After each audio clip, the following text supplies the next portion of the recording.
I expected you. What did you think it would be like? Please feel encouraged to do what I do here and get up yourself and speak at events and conferences. The greater the range of voices we have, the better. So where I work, I don't care about that apart from the fact that I have nothing to sell you. We're not a consultancy, we ship software.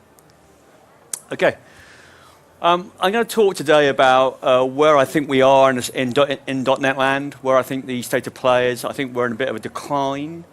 I want to talk about why I think there's a bit of a decline. And I want to talk about how I think we can have a renaissance that gets us out of that particular decline and reinvigorates both the platform and the community. I'd be very grateful if people would take this to a discussion on social media. Some of you may have seen I did a blog post a while back about some of these ideas and some of the problems that we're facing. And I think this is something I'd like to see the community engage with more widely. So anyone wants to tweet, I'm iCooper, by the way, that's my Twitter handle. But I'd be very grateful if anyone wants to tweet at all during this particular presentation about ideas they find interesting. And if you disagree, you might really disagree with what I'm saying, and that's all part of the debate. I want to kickstart a debate rather than necessarily say I am right. Okay. So what is a .NET Renaissance? Why might we need one? Okay. This guy here is basically Bob Lee, and in 2011 at OSCon, he said, we are on the cusp of a Java Renaissance. And what he was basically the CTO at Square at the time, and he was alluding to the fact that there had been a significant fall in the number of people using the JVM to build particularly websites. And the reason was Rails. Rails had come along and was an exceptionally productive environment for people to work with. And as a result, people just stopped using the JVM to do it. I mean, at the time, remember, the JVM is enterprise Java beans, that kind of thing. And it's not really a productive environment. And Bob's point was, though, that there have been a number of changes. People have begun to work on new ideas. Netty's one of the ones he calls out. And at the same time, people were beginning to find, the Twitter story is quite famous, Twitter fail whales, that Rails wasn't scaling for them. And so there was a return to the JVM as a platform that could meet the scaling needs of these successful sites. And he called this the Java Renaissance. And I'd like to argue that we are in a similar position today, that we are seeing a decline in the use particularly of ASP.NET, and that we need to look for what will give us a similar renaissance in .NET today. I will talk a lot, when I talk about the evidence for this, about C#. And the reason, simply as Mads points out, is that we are several orders of magnitude greater in the number of developers on that platform. Equally, though, when we talk about the future of the platform, a rising tide lifts all boats. So we are obviously involving ourselves in raising Visual Basic and F# at the same time. Okay. So this is some data from Indeed.com, which is a US job site. And what it's showing here is oops, I got another slide. Oh, that's interesting. Okay, I can do this slide. This slide is showing basically the difference between Python and C# job postings in the US between 2012 and 2016. And you can see that the orange line, which is basically C#, declines from about 1.4 to about 0.89%. It's not quite a 50% reduction in jobs in the US, but it is of that order.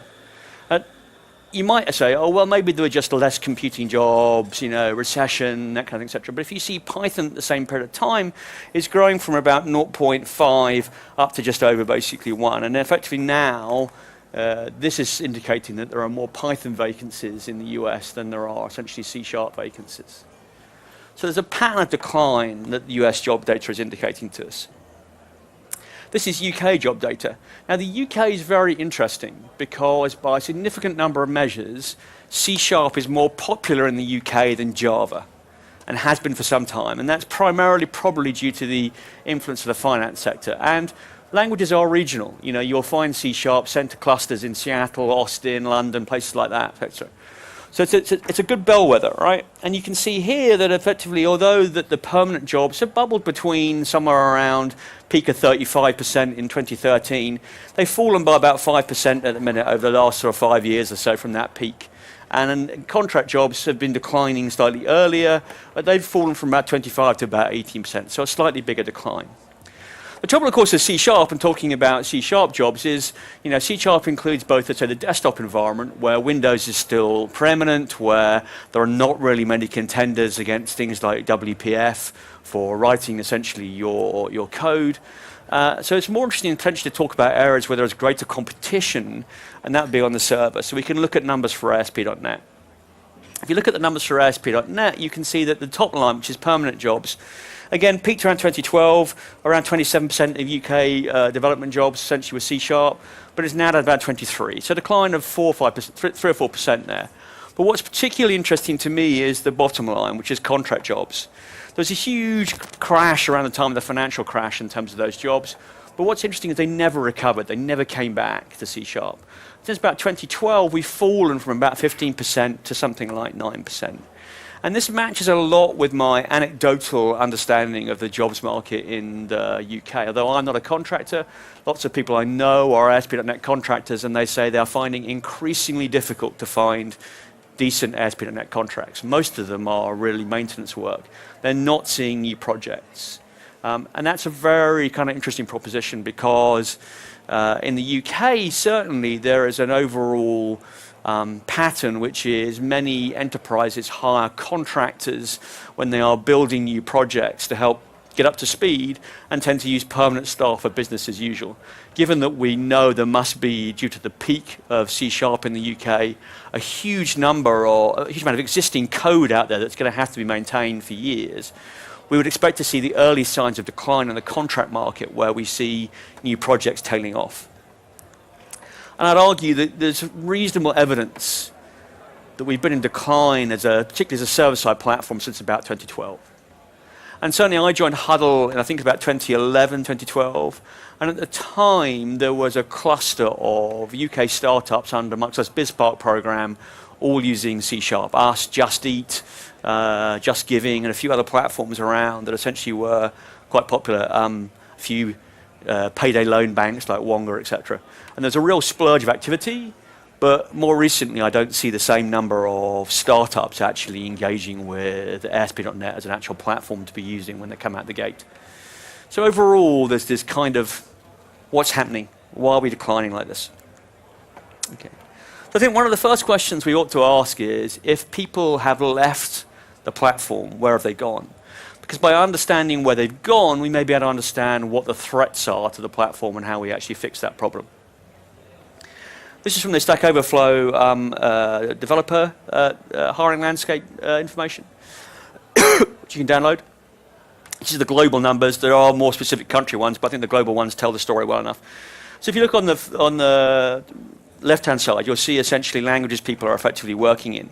And I've drawn a line about 10%. So the languages that have more than about 10% market share, and they'd be the ones you'd kind of expect, right? C#, Python, Java, PHP, SQL and JavaScript. And then down below are some ones that effectively are contending for that space. And the most wanted languages, the things developers want to work in, the big additions are things like Go, TypeScript, Swift, and Ruby, right? Those are the languages that developers say there are less jobs, essentially, than they want there to be in. Right. So there's definitely a movement there in terms of direction. Okay. This is from O'Reilly, and this is their web developer survey, and this kind of shows you what technologies are being used by web developers today. And you can see that ASP.NET's about 17%. C# is 2%. I imagine what that is people working in things like Nancy as a separate line item, or just confusion when they're filling in the form. But if you add those two together, C# is about 19%. It's behind Python and Java. It's way behind things like PHP, and certainly behind JavaScript. Okay. So let's have a look at some of these languages and see what's happened to them in recent years. So this is JavaScript jobs in the UK. Most of us are aware of the inexorable climb of JavaScript, but there is some evidence for you. Essentially, really, JavaScript, takes off somewhere around 2010, 2011, and has been climbing ever since. You may say, well, that's just front-end jobs, people doing Angular in. It doesn't really affect guys doing ASP.NET. But this is basically, again, from Stack Overflow, and that indicates basically that back-end developers are now listing JavaScript as basically a primary tool that they're using. Okay, you can see C#'s position by comparison. It's a global number, so that's why it's slightly different from, say, the UK numbers you've seen earlier. even if we change this graph and say, let's just focus on job adverts that explicitly mention Node.js on the back end, you can see that from about 2012, the same period we've identified as being the point at which we begin to see a decline in the ASP.NET market, Node.js takes off. And now climbs to something like around 9% of jobs. And it's essentially, you can roughly equate the loss in ASP.NET jobs to the rise in Node.js jobs. Obviously, the market may be growing or expanding, so some of those jobs could be entirely new jobs, etc. Okay. And when you look at, say, Stack Overflow again, and you look at what were the most popular technologies in 2013, Node.js is towards the bottom of this list, has a small number, and Angular is almost non-existent. So separated out from JavaScript itself, and C# is about 40. And you look in 2016, and you can see there Node.js has climbed dramatically, and as has Angular, and C# is amongst the fallers. Okay. So I think there's a pretty clear sort of evidence that Node.js is essentially dominating the web server platform space, and we have lost market share and developer interest to that platform. Interesting enough, this is Ryan. Who knows who Ryan is, by the way? Yeah, so Ryan's the guy that created Node.js. Interesting enough, on LinkedIn, only 21 people think that Ryan's any good at Node.js, which kind of demonstrates the value of LinkedIn as a hiring platform. Okay. Java. Did people go to Java? Interestingly, Java is suffering similarly to us, right? So although Java starts globally, well, in the US essentially at a higher watermark, about just under 3% of US jobs, the trend line is very similar. This is a big, similar established language, and it's falling. You can look at... Does that include Android? Good question whether it includes Android. We'll talk about the next slide. So John was asking if it includes Android. This shows UK jobs, and you can see that 2009, that date looks a little bit anomalous to me, but that's the period Bob was talking about when everyone left JVM for Rails. You can see some recovery in 2011, so it could be a renaissance, and you can see recently there's an uptick. The question about the uptick is, as John raises, whether or not that's Android, and that's quite likely that Android has at least reinvigorated Java in a reasonable way that we haven't necessarily had in the C# platform. Python has also climbed considerably. I do Python now as well as C#, so maybe I'm a bellwether of that particular experience. Yeah, you can see that this bubbling around 2012, but post-2012 there's a huge climb in Python development. You can see that even on Stack Overflow questions, this class can be a little bit hard to read, but the two lines trending up, the green and the orange lines, are essentially JavaScript and Python. The ones trending down are C# and Java. So there's a growth in both those languages, basically on Stack Overflow. More people asking questions. In other words, more people learning and trying to understand how to use those toolkits. Python's interesting because it's difficult to know whether that's a direct challenger, essentially, to something like ASP.NET via Django. Is that a direct challenger? Because a lot of the growth in Python could be about the fact that Python dominates people doing effectively math. Because it basically has huge libraries for doing scientific computation and dealing with data. And for many people, the growth of data science, machine learning has been a growth in interest in Python. Okay. PHP, not much to say about PHP. It emerged about 2010, it's remained pretty stable ever since. PHP has its sweet spot. Loads of developers work for Facebook, but in addition there are things like Magento, so e-commerce platforms. It looks kind of hard to shift, it's bubbling along. I don't think people left ASP.NET to go to PHP. I think the two are just essentially alongside each other. Okay, we're at the also-rans around here. Scala and Ruby, they're both about 6%. I hear a lot of anecdotal people saying to me, oh, everyone's going to do Scala, right? And Scala really benefited from Java's long, painful tea time with the soul between Java 7 and Java 8. Scala was doing something, and therefore there was interest in Scala.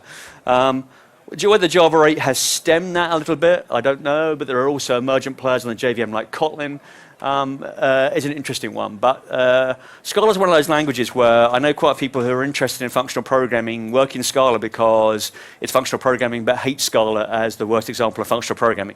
So I think the very conflicted development community, and Twitter flirted with Scala and then abandoned it. So Scala is one of those ones, I don't know whether it will really climb out of its position. Ruby again. Ruby is actually quite interesting. In the UK, this number is actually it takes off quite late and climbs quite slowly. In the US, this number actually, Ruby takes off a lot earlier. Rails is an interesting one. People talk about Rails now suffering from Ruby suffering from the monoculture Rails of DHH, and questioning whether or not it's in a position that was criticized in the .NET platform years ago as being very monocultural. The question used to be Ruby or Python, who's winning, and the answer really pretty clearly is Python. Okay. And what about the others? Well, there's kind of a long tail of things that are kind of emergent languages that the smart kids tell you about that they're playing with. So, Uncle Bob and Eric Evans are always playing with Clojure, and some of the smart kids in the .NET platform, Mark Seaman and people there are always playing with F#, and they're telling us how exciting and wonderful these languages are, but they don't capture a huge proportion of the job market today, right? These numbers essentially are below 1% of the UK job market by comparison to even in decline C-sharps in 10, 20% regions. So they're orders of magnitude below. So they are there, people love them, but they're not really dominant players in the marketplace. It's not that C-sharp has declined because everyone's now an F# developer. Swift and Go have accelerated rapidly and are doing, in a sense, much better at escaping this adoption curve than F# and Clojure are. Swift, obviously, because who wants to use Objective-C? And Go is very interesting. Go has really climbed, and I think some of that can be explained to the interest in things like Docker, Console, Terraform, those kind of languages written in Go. But the rest of it is it's very accessible for developers from a C background, Java, C# to go to. It's performant, it's fast, it fills in a nice sweet spot. And definitely all the graphs you see will point to Go as being something that you should pay attention to as coming up as a language. So in conclusion, where did everyone go? I think the big contender is Node.js in terms of server-side losses. I think there's a small amount of drift out to Python, but I wonder whether actually people are doing Python as well as doing other languages. And there's a small amount of drift out, even small amount of drift out to Scala and say Rails. But the big thing is Node.js came along and it captured a huge amount of the server market. Okay. So why are we in the position we're in? I mean, why did things like Node.js take off? I think one of the key problems that our platform has traditionally had is essentially Linux. I'll show you a bigger version of this number. These are some numbers essentially out of Wikipedia. It's difficult to get consistent numbers, but the headline is this. 2/3 of servers basically are Linux and 1/3 of servers are Windows. Traditionally, the model works a bit like this for Windows. Windows used to really have a sweet spot in small and medium-sized businesses. So you're a company of up to about 200 employees. You have a kind of data center on-premise, and the people that look after that data center are Windows people. And they look after the desktops, and they look after the servers, and they look after Exchange, and they look after the software that's been installed by the third-party company and phone up if something goes wrong. And that model was the dominant model for a long period of time, and it created a lot of Windows servers, which meant Windows was a great platform to deploy to if you were targeting small and medium-sized businesses. What happened was we've begun to shift towards SaaS model, software as a service. So you're running somewhere in a data center, in a colo, or in the cloud, and those businesses are dropping data centers away and actually just having desktops, and even Exchange is now moving to the cloud. And that is essentially hammering into Windows, because in the big data centers and the colos, what you really care about at scale is the ability to automate, the fact that you can SSH into basically a machine and deal with it, you can write scripting. And that has led, in a sense, to the resurgence of Linux, basically, on those platforms. And Linux has things like container technologies, etc. And Windows is constantly trying to play catch-up in those particular environments because it was built for a different kind of scenario. It was built to be very similar to the desktop, to have an ease of use for the guy who basically worked for the SMB that ran your Exchange, supported your Office installs, your local desktops, as well as the servers. And not running on Linux makes life difficult for .NET. Obviously, that's being fixed by .NET Core. The other real kind of threat that we have is that the OSS ecosystem in .NET for some time has been continually criticized as lacking. So this is Aaron Scott. Aaron wanted to build a distributed system in .NET, and he had to write most of it himself. And his experience, he's the guy behind, one of the guys behind Akka.NET, and his experience was that he couldn't find the building blocks he needed. Lots of projects in OSS, there were ideas people had, but they were all very unfinished because they didn't have much take-up involvement, or they were just simply kind of articles on code project. And then by comparison to, say, the Java ecosystem, he struggled continually to find the kind of tools he needed. So he had to go and write, for example, libraries to talk to Cassandra. He had to write a high-performance TCP/IP stack equivalent to Netty. There was no actor framework, so he had to go and write Akka.net, right? All these things were problems that he was encountering, and that kind of burden means it's just easier to go and use something else, right? One of the classic problems here a little bit is this notion that our OSS community has been a little bit weakened by the presence of Microsoft. So what happens is that this traditional model, someone goes away, Charlie Poole and James Newkirk create NUnit. It wins awards essentially as a piece of code, but Microsoft replaces it with MS Test. Some people pour Hibernate, people like Ian, they work very hard on Hibernate. It's potentially an overpowered ORM for most people's uses, but it's very powerful, and it has had strong ideas at the time like persistence ignorance inside it.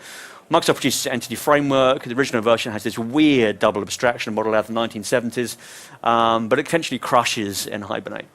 Hamlet works on Monorail, which essentially is an NVC framework, effectively for .NET environment inspired by Rails. It's pretty successful, and then ASP.NVC comes out and crushes it. And this was a model which led to people being very unenthusiastic about writing OSS in .NET, because there was a feeling that if your project took off and became successful, Microsoft would simply just write their own version and release it, and your project, because it then was essentially drowned by the 500-pound gorilla in the room. Every developer looks at what Microsoft is doing, reads it. It's very hard to get your project noticed in the OSS space if you're not Microsoft, right? I work on an open source project called Brighter. We have people who use it, but it's very hard for us to basically get traction globally, right?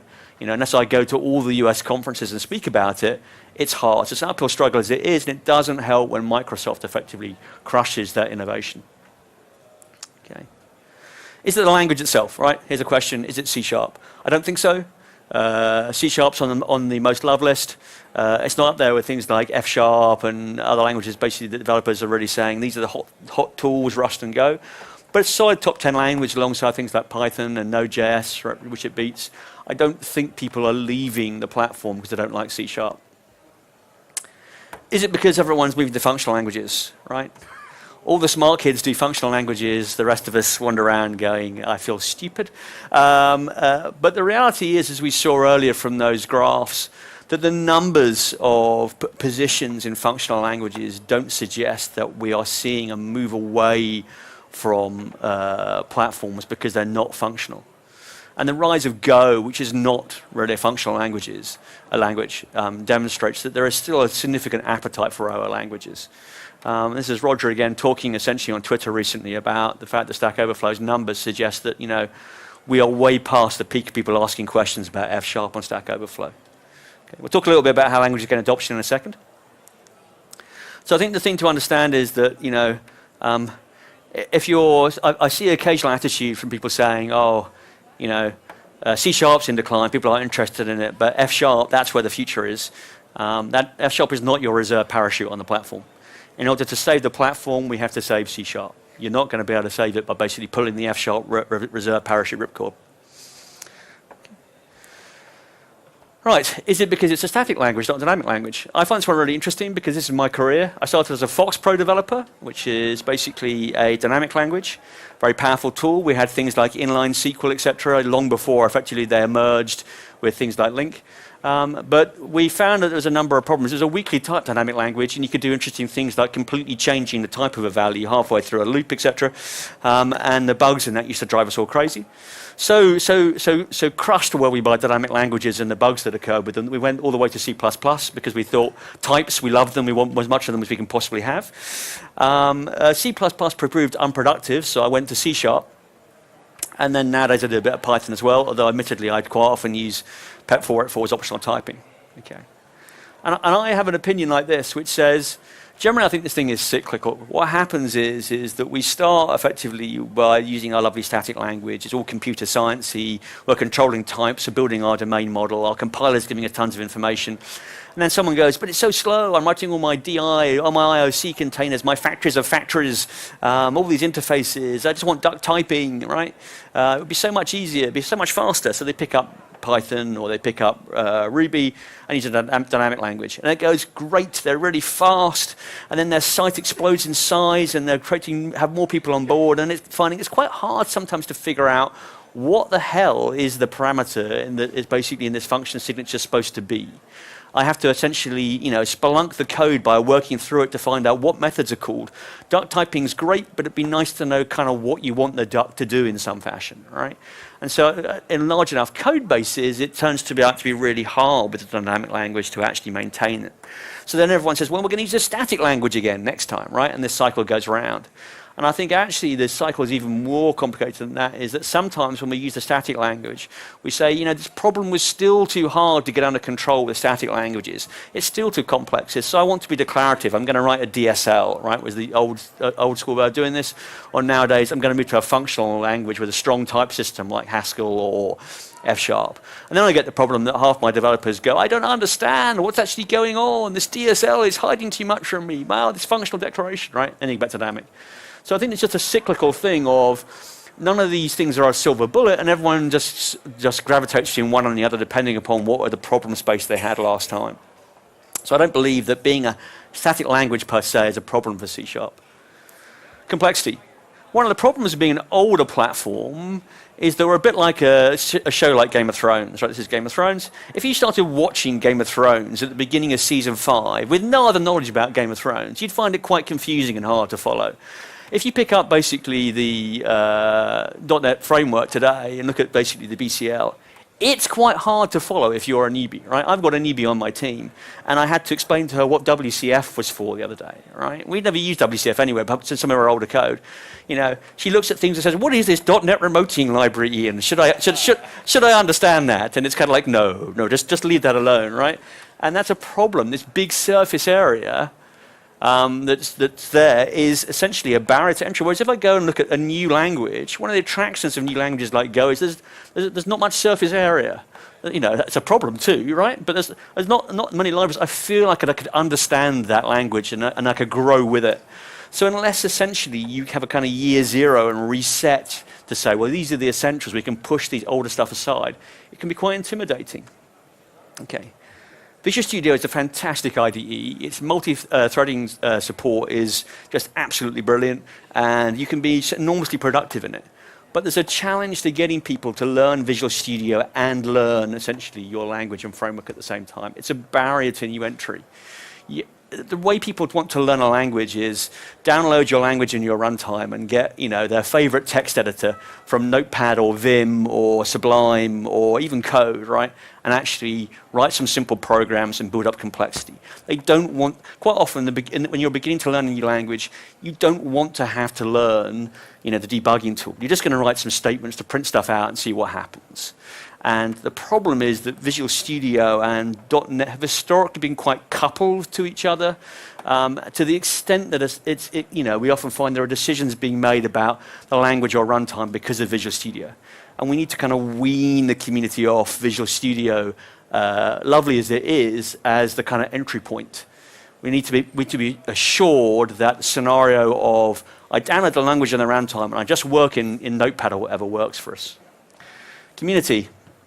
Yes, the leaving.NET emails. There are many of them. Actually, if you go and search for any language, you can find leaving emails.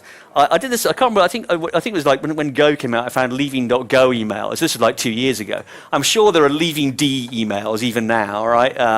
With people basically throwing a strop saying D has jumped the shark, I can no longer work in it. Every language has these. Per se, they are not a problem. Right? You should expect people to move on from the platform. But the question is whether they are indicative of a bigger problem. I think these kind of emails are problematic, right? I love Rob, but calling enterprise developers derpy and this whole attitude that C# developers are somehow lesser because they work in enterprise. Actually, enterprise developers are. I have been one in my time. They solve similar problems to everybody else. Their focus is a little different because the business keeps telling them they're a cost, and they need to basically reduce costs as much as possible, etc. They're not the core business often, but they have a different set of demands, which is essentially pragmatism, productivity. Not just using the new thing because it's trendy, but actually solving real problems. But it does, I think, hint both those things at a danger for us. And that's the danger that essentially, a lot of .NET meetups, Dylan and I were talking about this the other day, Dylan, from the keynote, we're getting a bit old and white and male, and that's potentially a problem, right? It is a problem, not only in terms of diversity, but in terms of new entrants. And in terms of it being an echo chamber. And there is genuinely a need for us to attract new people onto our platform, right, who will essentially give us new energy and give us new insights and new inspirations.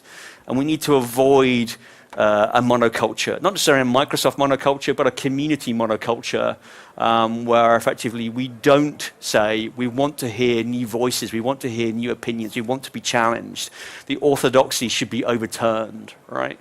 And people like me are a danger, right? You come to NDC and you see me every year, right? And that's a danger, right? Because I could be completely wrong, I probably am. And we need newer, younger voices coming up here and taking my spot and saying, I have great ideas, okay? Harold Wilson said, the ex-British Prime Minister, the only place that you can't admit change should be the cemetery. To be a living platform, we constantly have to effectively engage with disruption. Okay, so how do languages succeed, right? How do things basically, how will .NET Core succeed? Most of you have probably seen this. This is the hype cycle. And this talks essentially about the journey anything goes through towards mainstream. So there's this idea effectively that the hype builds up, everyone gets very excited about it. There's nothing this language can do. It's going to create peace in the Middle East and solve cancer. I can remember the Java hype cycle was quite excessive at one point. And then everyone crashes because it turns out it can't do all these things into trough disillusionment. Some languages die there. Right? They never emerge from that trough. It turns out the expectation was too great and it doesn't really do anything. But if they survive, what happens is those enterprise developers, the pragmatists, the people trying to solve problems for their employers, say this can actually do things for us that help. And they begin to adopt it. So trough disillusionment is about 5% of people, and then effectively you get more. I would guesstimate that's where a lot of our languages we care about are today, are in a hype cycle. I made this up, it could be quite wrong. But essentially, the mature languages, C++, C#, Java, you're going to see them right over towards the right. You're going to see the emergent players who are climbing in terms of numbers, Node, Python, etc., further down. And then essentially, you're into this kind of like the other side of the trough. .NET Core, I think, is probably past the top of its hype cycle because we're now in the trough of disillusionment about .NET Standard, Project JSON. This is natural. All languages go through this period, right? It's not a bad sign. It's just all of us going, but this doesn't really, it's not magic. Why is it not magic? Why do I have to work? Swift and Go obviously doing very well, etc., right? Kotlin, I expect, probably is the top of its hype cycle with recent announcements. And then lots of new people will come to Kotlin and they will start complaining. Right. .NET Core, numbers in the UK about that. It's a very weird number. I mean, it's just a guess number based on things that actually explicitly say, I want to hire .NET Core developers. That's kind of what you'd expect at this point, I think, in the cycle. This is the thing that's key, this thing called crossing the chasm. So this idea, effectively, that you get early adopters and innovators who pick up nearly anything that comes along down the line, right? They're the guys that every NDC you'll see them talking about a new technology. It's Elm this year. No, I've abandoned my old Rails ways. I'm into Phoenix and Elixir now, right? And then you get the normal people, effectively, the normal enterprise devs who essentially are in the early majority, the people who say, well, hang on a minute, once things actually have proved themselves a little bit, maybe there's a solution in here that we can use.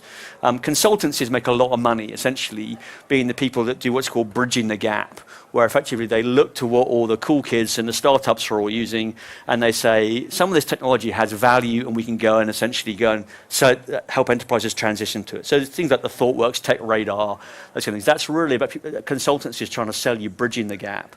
These two graphs effectively can be aligned. So essentially the trough of disillusionment is really where effectively you're trying to cross the chasm. Okay, and I'd say, traditional C# is over here, and .NET Core is somewhere around here. So how do we cross the chasm? How do we convince people either to come back, who've left, or to come to the platform essentially for the first time? And generally the model is the people come to use your particular toolkit from the other side of the chasm if they have a problem that is being solved. The majority of developers working in those kind of environments are very pragmatic. They're not going to go out and learn F# unless you demonstrate to them that they have a problem that F# will solve. For many of them, C# is good enough, and they're not going to go and say, I'm suddenly going to go to all the effort of becoming a functional programmer and doing F#, unless they have a problem today which you can demonstrate to them that essentially you are the solution to. They can't get around, or the workarounds in their existing language are problematic. And over time, you can see that the inflection points in technology often relate to paradigm shifts in our industry. So we basically go to Windows, effectively, and visual languages take off. Things like Visual Basic emerge. We go to the web, essentially, and then we get platforms like ASP.NET, Rails emerging eventually. Mobile comes along, essentially, and a whole new range of technologies get their day in the sun. Big data was one of the last ones.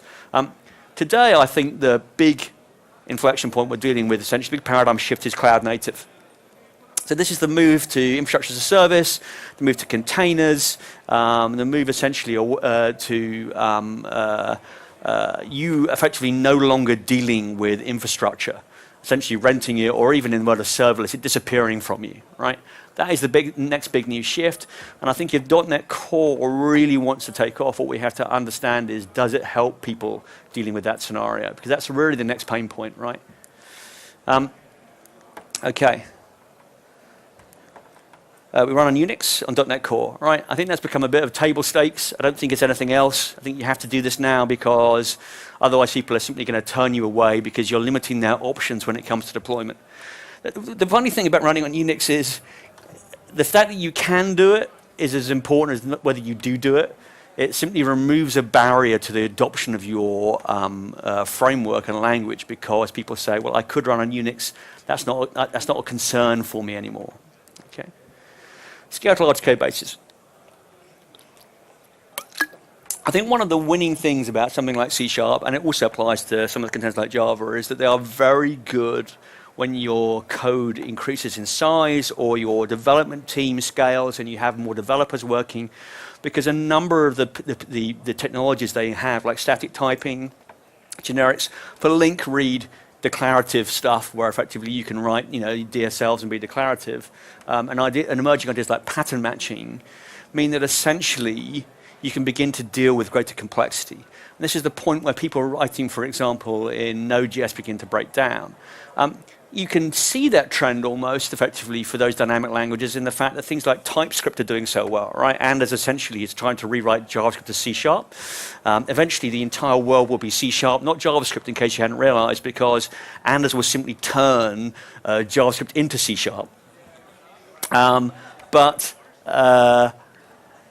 The emergence of PEP 484 and Python is another one where essentially Guido's gone away and let you put optional typing hints in because of the difficulty essentially of scaling on large code bases.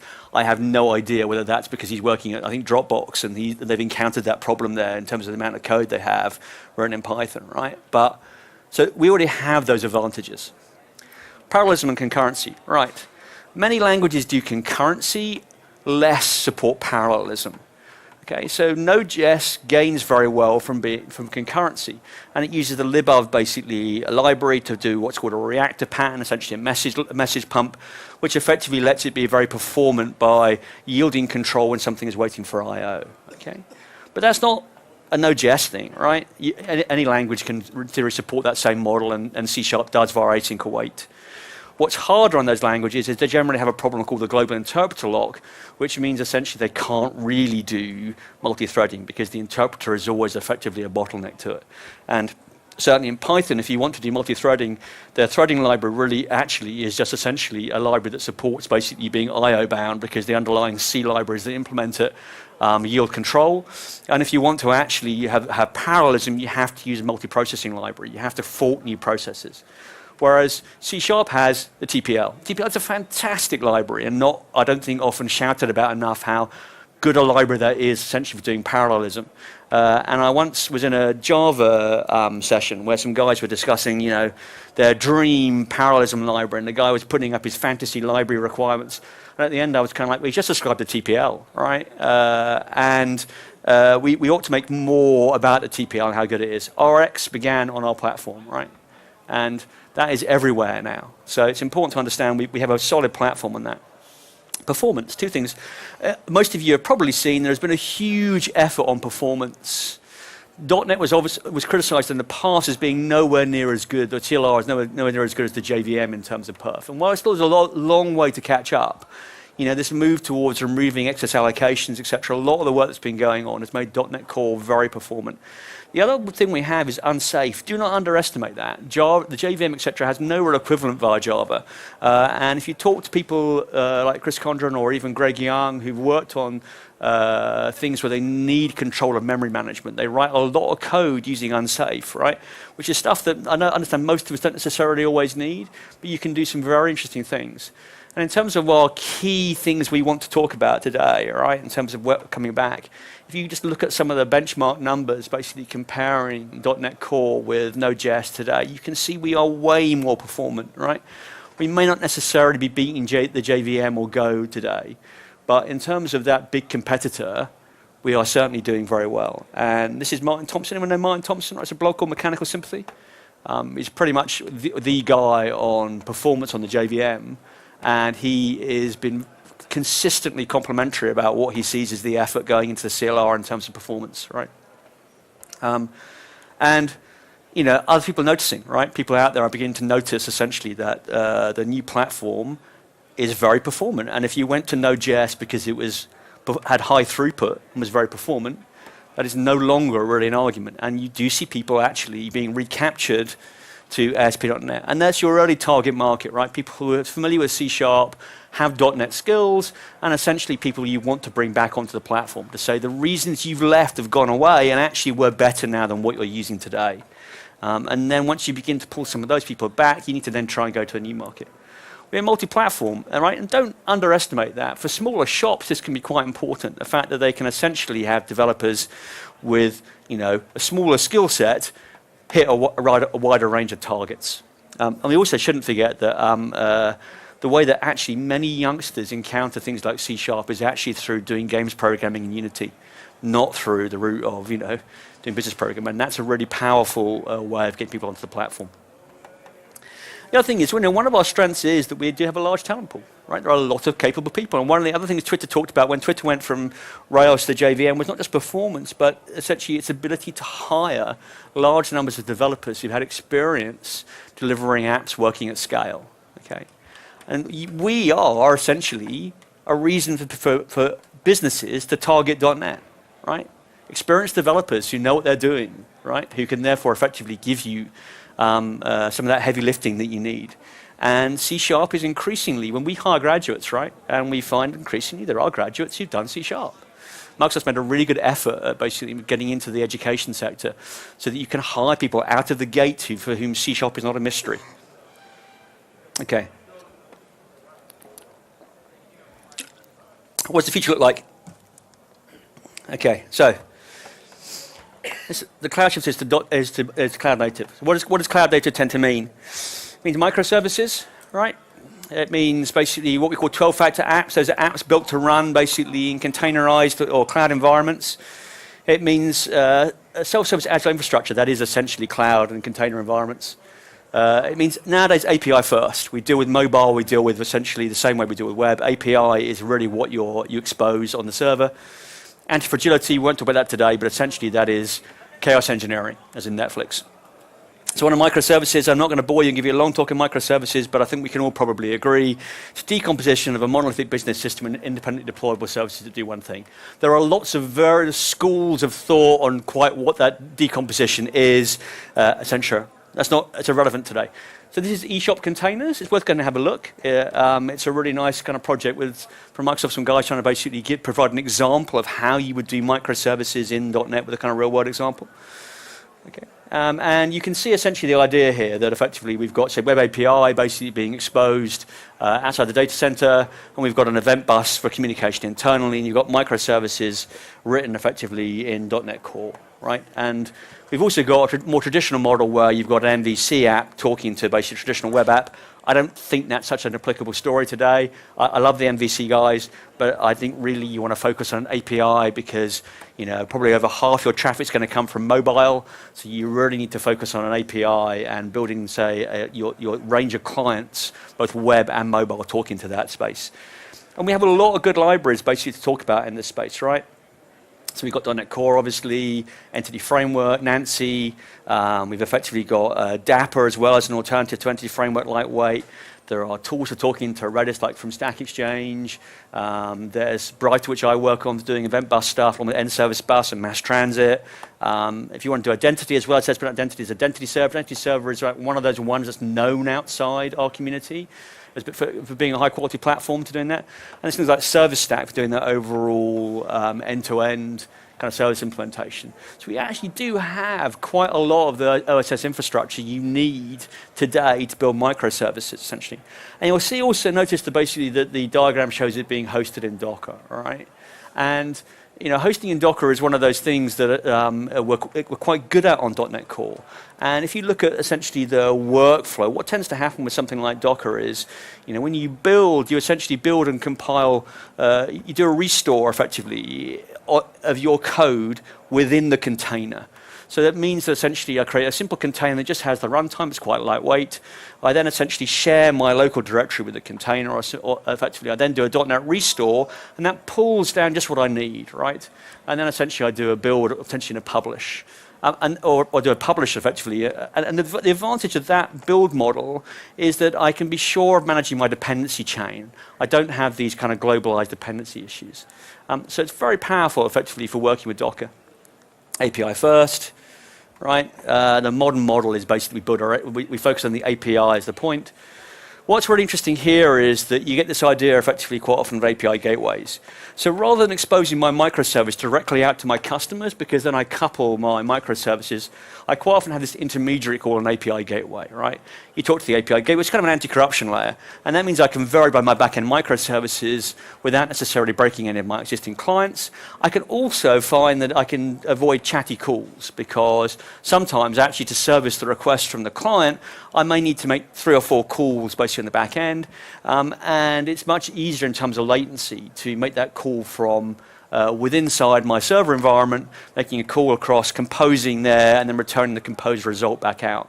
And where today you get guys basically in the client making 4 or 5 calls and combining the results, under this kind of model, you just shift that code up to the server. But what that tends to mean is that this thing called a back-end for front-end, BFF is what Sam Neiman calls them, which basically a part of this idea of an API gateway that will effectively call your microservices on behalf of the client. They're quite often written in the same language as the client, because they're quite often authored by the client developer. Rather than making the calls locally, the client was just making them on the server to reduce latency. And I would argue, therefore, you're quite often going to find, even in this environment, that's actually going to be something like Node.js, right? You shouldn't necessarily try and target owning that space.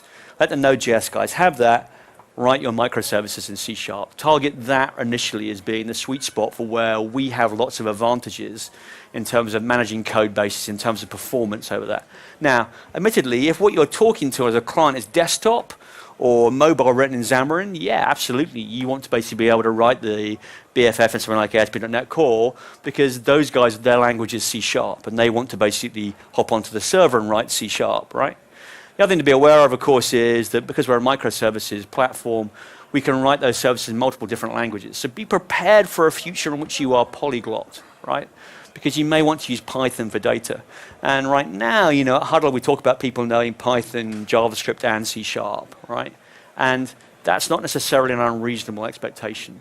So if today what your dream is as a server developer, I'm just going to be C# everywhere, that's probably not a dream to hold on to. Another part of API gateways are effectively perimeter concerns, things like rate limiting, HTTP termination, seek cause, IP restriction, authentication, APM. There are a couple of ways of doing this. One is essentially that you just get something like OpenResty built on top of Nginx. Use something like Kong to do that if you want to. Tons of Lua scripts, essentially, and you do all of it effectively in your reverse proxy.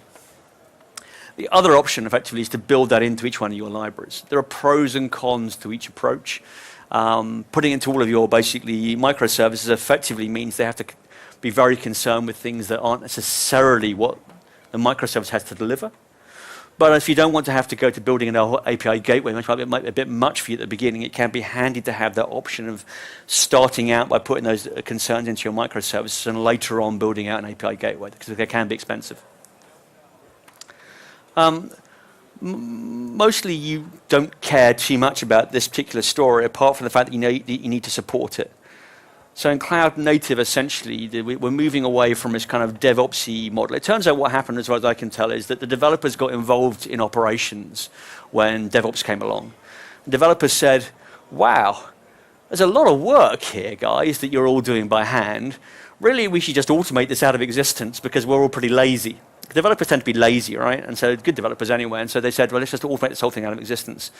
So over time, what's happened is we've moved to declarative models like Docker Compose files. And really, we're approaching this point where, as developers, we just want to say, I want to have a RabbitMQ box, a Redux box, 2 worker boxes, 3 web boxes. I can put that into a file, and I will just simply let the infrastructure provide that via, and things like Azure, AWS, have these kind of do that for you, right? I just give you container definitions, you spin out the boxes for me, and the problem goes away. And serverless is kind of, if you like, the ultimate point in that journey, right? Where we essentially say, actually, you care so little about what is hosting the CLR that essentially I can hide it from you. At a certain point, once you start dealing with things like containers and serverless, you actually stop worrying what the underlying operating system is because you just don't really deal with it. You deal with the runtime. And so that's the growth of things like Docker, that's the growth of things essentially like Azure Service Fabric, right? The platform as a service environment. Interestingly, Microsoft came out with the paths first on Azure, kind of went too early, but the growth effectively of platform as a service environments, which handle all that hosting concern for you. The growth of things like basically Azure Functions and basically AWS Lambda, where essentially, again, I don't care about the container environment that I'm running on, right? So .NET Core is responsible for you being able to run in AWS Lambda, right? Because it's a cross-platform. So it's no longer caring. AWS is not being prevented from you doing that. It's probably one from Google as well, isn't there, John? I can't remember his name. There you go. Cloud Functions from John and Google. There you go. 12-factor apps. 12-factor apps, again, right? I do another talk on this. You can probably find it online. I think I gave quite easily about quite what they are. But 12-factor apps are really a set of guidelines you should follow for building your apps basically to run cloud natively. And I don't want to run through what those properties are. As I say, just search for me and you can find me talking about it in videos online. But what I wanted to call out is that we actually have quite good support in .NET Core for some of these scenarios, right? The way that .NET Core's, particularly its command line infrastructure has been engineered, supports this model quite well. So for example, you want to basically say, I only want the runtime and language installed. I want a file that says where are all my basic dependencies, and I want to be able to restore them. So basically, you can do that from your chproj file via NuGet.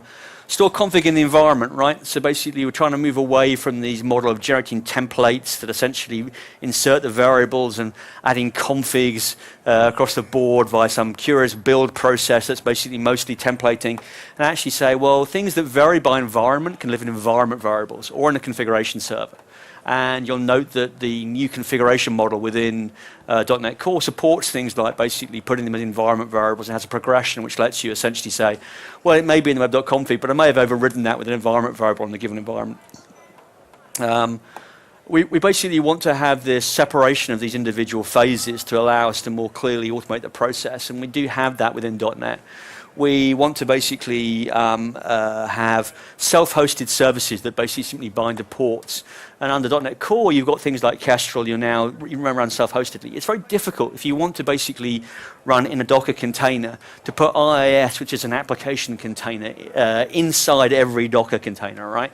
You don't want to do that. So essentially, your model is much that you want these microservices to be self-hosted, expose a port, and then use something else as a reverse proxy like Nginx. Or you could use IIS as a reverse proxy if you were just, feeling difficult yourself. It also talks about essentially saying you should, all of your admin code, the code that essentially lets you do things to maintain and look after your app, should actually be shipped with your application. And the CLI stuff around .NET is really powerful tooling for us to essentially automate basically those processes. Okay. So I'm going to give you a little bit of a model of kind of how I see the future, right? So I don't know if you know this is Simon Wardley's model, which talks about there being pioneers, settlers, and town planners. Pioneers are the guys that go out and build the MVP. We don't know what the customer wants. We're going to try something. Settlers are the people that say, oh my God, it took off, let's scale it. And town planners are people saying everything is kind of like mature, let's maintain it. I would suggest that we are still probably in a world where we let those guys target basically early versions, and we really want to target C-sharp's strength as being when you come in as the settlers and town planners saying, that was a great idea, let us take over. So, you're not necessarily trying to kill Node.js out of the environment whatsoever at all. You're trying to say essentially we can coexist because there are things you do badly and we can help with. And you're likely to find that you're going to enter an environment where there's been a monolith written in Node.js or Ruby or Django in Python, and what you're trying to do is then decompose that into basically microservices written in C#. I don't think necessarily you want at this point to try tackling being the people building the microservice again. Oh, and you can basically do other things. Quick shopping list. I may get through this pretty fast. There are a number of things out there we might want to think about building. And there's plenty of opportunity, essentially, within the .NET open source space for people to make their mark. These are all the kind of things that you need to have in order to build a rich microservice infrastructure. And we can use tools built in other languages in some of these cases, but it would be useful to have some of these. Particular ones I want to call out are things like templates and wizards, basically for microservice environments. So setting up basically the basic template for, I want to use these particular pieces of kit, can you basically set me up the basic project infrastructure and whatever. So equivalents of drop wizard. Configuration servers, you could use things like console and vault, but it might be interesting to actually figure out whether we could do something useful effectively in .NET around those. And supervisor workers, we could use supervised in order to get this done, but maybe we want to basically have something that works cross-platform. Top shelf Windows services, they're not cross-platform. So what's our future going to be? We're just going to use supervised, or we're going to do something else? Okay, community. I want to catch this one quite fast. I've got a few minutes. Right, so if we are resetting the community around .NET Core, I think we want to basically make a few changes as we go through. The thing is, right, any community needs to constantly invent itself, because all communities are like leaky buckets. People leave, and eventually the bucket will run dry. And we have a big bucket in C#. There are lots of, millions of developers, but eventually we will run dry. And you can't really plug these holes. People will always leave, so you have to refill the bucket. And if we don't refill the bucket, the danger is essentially we become an echo chamber, right? The same people touting the same ideas with no new inspiration. And even worse, what happens is some of these people essentially provide a barrier to interest of new entrants, because what they say is, no, we are the established people, we are the authority, we say how you do stuff, right? You can't get in, you haven't paid your dues, my God, you don't even know what WCF is, there's no way you could contribute towards our community, right? And we have to really break down that barrier to encouraging and welcoming new entrants and giving them their chance to make the mark. I have a personal thing is we need to get out of Slack, right? Slack is not public, it's not discoverable. We need to be having the conversation in places that are accessible. Developers look like this, in case you didn't know, right? Not like this room, sadly. We need to have a community that basically looks like this. I would call out the Python community, who are always very self-effacing about their efforts, but I believe that one of the reasons Python has grown is it has prioritized the diversity of its community as being important to it. and it welcomes developers of all ranges, including hobbyists. There are a wide range of C# developers, and one of the things we often get accused of is being derpy, right? But actually, you know what? We should embrace the badge of being wide-ranging in terms of interest and ability levels, and not be elitist, because elitist puts people off and drives them away from our community, right? Someone's talked about re-raising alt.net. It's divisive in the US as a moniker, but what we care about is the fact that in the Europe particularly, alt.net became a moniker for people holding meetups, etc., where it's participation rather than basically someone lecturing to you. And the reason we want to bring that back is that feel that you can go to a meetup where essentially you are sharing with peers, not simply being lectured at. Okay? Because ultimately, if we are going to have any kind of renaissance, it is not going to be me that essentially creates it on my own, right? It's not with the guys on the ASP.NET team. They're lovely guys, but there are only so many of them, and they can't do it all. The people that will create a .NET Renaissance is you. You have to do it. If you want this to happen, you have to participate, right? And you have to bring others into participation in the community. We can do it, but we can do it, right? Not I can do it, and not Microsoft can do it. You have to be there. We need some people to come forward as kind of like to be heroes, right, for our community at this point in time, and actually say, we want change, right? We want basically a better community than we had yesterday. And I think that's very doable. I think, you know, I have been continually inspired at periods of time in my history by the .NET community. We've done some very powerful things together. I think energy levels are have become a bit low. And I think now is a time for us to kind of step up and say, let's talk about how we make our community more diverse. Let's talk about how we get new entrants. Let's talk about how we become the community that's known for being very, very open. Okay. That's me. Thanks very much. Please don't forget to vote.